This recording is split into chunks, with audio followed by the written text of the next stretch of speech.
ప్రపంచ ప్రఖ్యాతిగాంచిన ధార్మిక క్షేత్రం తిరుమల తిరుపతి దేవస్థాన పరిధిలో ఉన్నటువంటి గోశాలలో 100కు పైగా గడిచిన 3 నెలల కాలంలో గోవులు చనిపోతా ఉంటే టీటీడీ యంత్రాంగం నిమ్మకు నీరెత్తినట్లుగా వ్యవహరిస్తోంది. ఇదే అంశానికి సంబంధించి మనతో మాట్లాడటానికి తిరుపతి ఎంపీ గురుమూర్తి సార్ మనకు అందుబాటులో ఉన్నారు. ఓవరాల్ గా చూస్తా ఉంటే పరమ పవిత్రమైనటువంటి యొక్క టీటీడీ గోశాలలో సాక్షాత్తు తిరుమల శ్రీవారికే గోవులు పాలు ఇవ్వడం ద్వారా ఆయన ఆకలి దప్పులు తీర్చే అలాంటి పవిత్రమైన గోశాలలో ఈ రోజు చూస్తా ఉంటే ఇంత దారుణాలు జరుగుతున్నాయి. ఏ విధంగా చూడాలంటారు సార్? ఇది చాలా సీరియస్గా తీసుకోవాల్సినటువంటి అంశం. టీటీడీ యాజమాన్యం పూర్తిగా గాలి కుదిలేసింది అడ్మినిస్ట్రేషన్ని. కేవలం వాళ్ళకు సంబంధించినటువంటి వ్యక్తులకి దర్శనాలు చేసుకోవడంలోనే నిమగ్నమై కంప్లీట్గా తిరుమల తిరుపతి దేవస్థానం యొక్క పరిపాలనని వదిలేసింది, గాలి కుదిలేసింది. అందుకే సీరియస్ ఆఫ్ సెక్యూరిటీ ల్యాప్సెస్ కనిపిస్తూ ఉన్నాయి. నిన్నటికి మొన్న గోవులకు సంబంధించినటువంటి చనిపోయినటువంటి విషయం వెలుగులోకి మా పార్టీ జిల్లా పార్టీ అధ్యక్షులు, మాజీ ఎమ్మెల్యే, మాజీ తిరుమల తిరుపతి దేవస్థానం అధ్యక్షులు భూమన కరుణాకర్ రెడ్డి అన్న వెలుగులోకి తీసుకురావడం జరిగింది. ఆయన దాదాపుగా 100కు పైగా గోవులు చనిపోయాయని చెప్పిన విషయాన్ని సాక్షాత్తు టీటీడీ చైర్మన్ గారు అలాగే లోకల్ ఎమ్మెల్యే గారు దాన్ని బలపరిచారు. దాన్ని రాజకీయాలు చేయొద్దు అంటూ హితవు పలికారు వాళ్ళు. అది కరెక్ట్ కాదు, రాజకీయాలు చేయడం లేదు.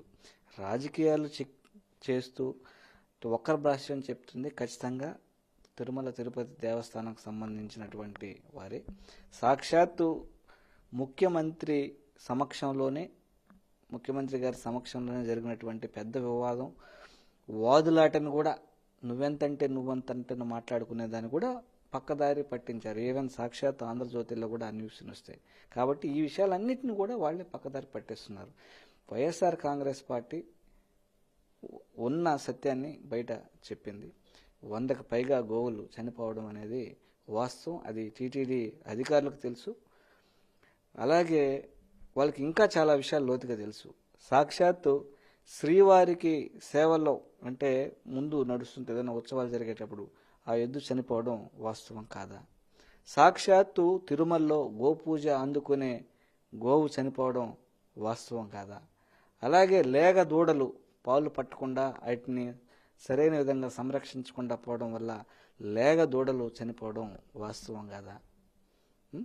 ఇలా ఎన్నో విషయాలు. ఇప్పుడు తెచ్చినటువంటి ఆ మిల్క్ మిషన్ ఉండేది కూడా నిరుపయోగంగా ఆడ పడేసి కనీసం దాన్ని క్లీన్ చేయడానికి కూడా కెమికల్స్ లేకుండా పెట్టుకోవడం, ఆ మిల్క్ తీసింది లేగదూడలకు పట్టించకుండా నిర్లక్ష్యం వహించడం వల్ల లేగదూడలు చనిపోవడం వాస్తవం కదా? దాదాపు 10 మంది ఉండాల్సినటువంటి వెటర్నరీ డాక్టర్లు ఈరోజు 2 ఉండారు, వాస్తవం కాదా? 12 మంది అసిస్టెంట్లు ఉండాల్సింది ఈరోజు 5 మందే ఉండారు, వాస్తవం కాదా? ఈరోజు టెండర్లు పిలిచామని చెప్తున్నారు.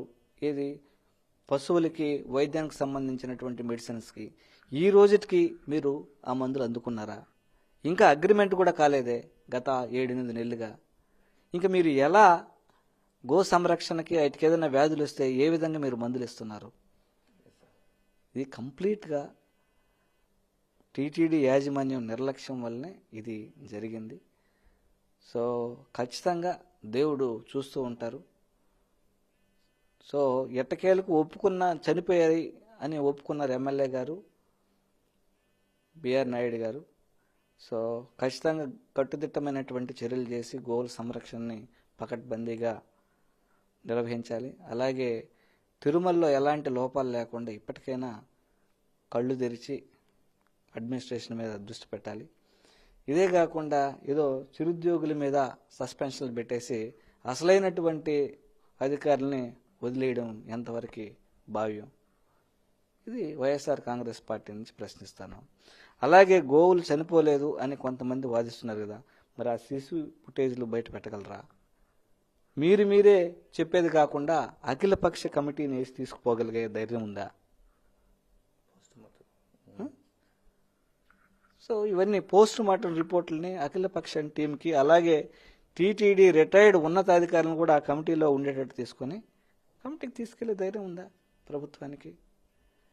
ఇవన్నిటినీ పక్కదారి పట్టిస్తూ కేవలం టీటీడీలో లాస్ట్ గవర్నమెంట్లో అధికారులు పనిచేశారు, వాళ్ళని హరాస్ చేసే కార్యక్రమంలో 70 మందికి పైగా నోటీసులు సర్వ్ చేయడం, వాళ్ళని విధుల నుంచి దూరంగా పెట్టడం, వాళ్ళని కక్ష సాధింపులకి గురి చేయడం,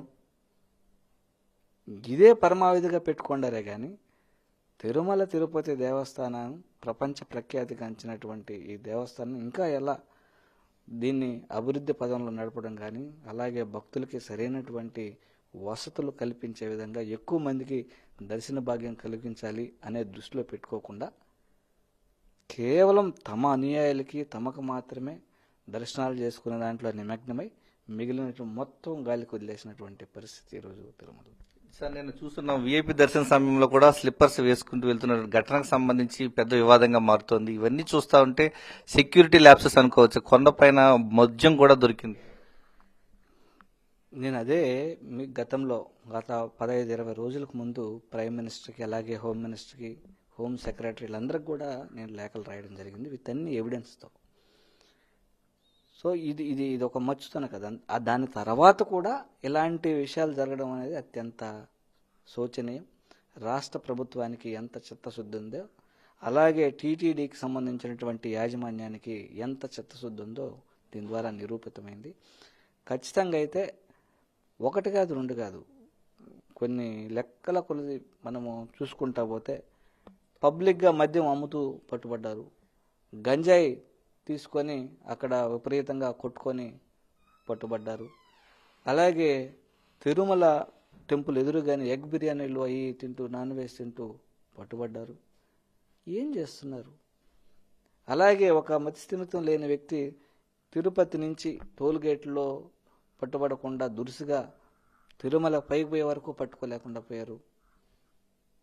రకరకాల దాడులు పైన అదే వైకుంఠం క్యూ కాంప్లెక్స్లో అన్నదాన సత్రంలో తోపులాట్లో ఏ విధంగా జరిగి ప్రాణాలు కోల్పోయారో మంజునాథ్ అనే వ్యక్తి, 16 సంవత్సరాల అబ్బాయికి, కర్ణాటక సంబంధించిన వ్యక్తి, అవి కూడా నియంత్రించలేకపోయారు. అలాగే స్టాంపేడ్ ఏడు జరిగితే దాన్ని నియంత్రించలేకపోయారు. ప్రాపర్గా ఏ సమయానికి టికెట్లు రిలీజ్ చేయకుండా చిరుద్యోగుల్ని బాధ్యులు చేయడం. దానికి టికెట్లు ఇచ్చే అధికారం ఎవరికి ఉంది? ఉన్నతాధికారులకే ఉంది. ఎప్పుడు ఇవ్వాలని చెప్పేది ఎవరు? ఉన్నతాధికారులేగా. వాళ్ళందరిని వదిలేసి కింద స్థాయిలో ఉండే ఉద్యోగాలని ఇబ్బంది పెడితే ఏమొస్తుంది? సో కంప్లీట్గా ఏదైతే ధర్మబద్ధంగా పోవాల్సింది అధర్మబద్ధంగా పోతున్నారు అధికారులు కానీ, టీటీడీ యాజమాన్యం కానీ. ఇది తప్పు. ఇది సరి చేసుకోవాలని వైఎస్ఆర్ కాంగ్రెస్ పార్టీ నుంచి డిమాండ్ చేస్తున్నాం. ఓకే, ధర్మం రక్షిత అంటూ చెప్తున్నటువంటి టీటీడీ ఈరోజు టీటీడీలో అధర్మం రాజ్యం వెళ్తోంది అంటున్నారు తిరుపతి ఎంపీ గురుమూర్తి గారు. ప్రధానంగా ఈ యొక్క ఘటనకు సంబంధించి గోశాలలో ఈ యొక్క జరుగుతున్నటువంటి సంఘటనలకు ప్రత్యక్ష సాక్షిగా నిలిచేటువంటి సీసీ ఫుటేజీని బయట పెట్టడం ద్వారా వాస్తవాలు వెలుగులోకి వస్తాయి. అఖిలపక్ష కమిటీని అనుమతించి టీటీడీ రిటైర్డ్ ఉద్యోగుల సమక్షంలో యొక్క లోతైన విచారణ జరపడం ద్వారా పూర్తి స్థాయిలో వాస్తవాలు వెలుగు చూస్తాయి. ఇప్పటికే టీటీడీ గోశాలలో జరుగుతున్న అన్యాయాలపైన, గోవుల మృతిపైన పూర్తి స్థాయి నిజాలు నిగ్గు తేల్చాలంటూ కోరుతూ ఉన్నారు తిరుపతి ఎంపీ గురుమూర్తి. కెమెరామెన్ ఎల్ఐతో విజయమూర్తి, సాక్షి టీవీ, తిరుపతి నుంచి.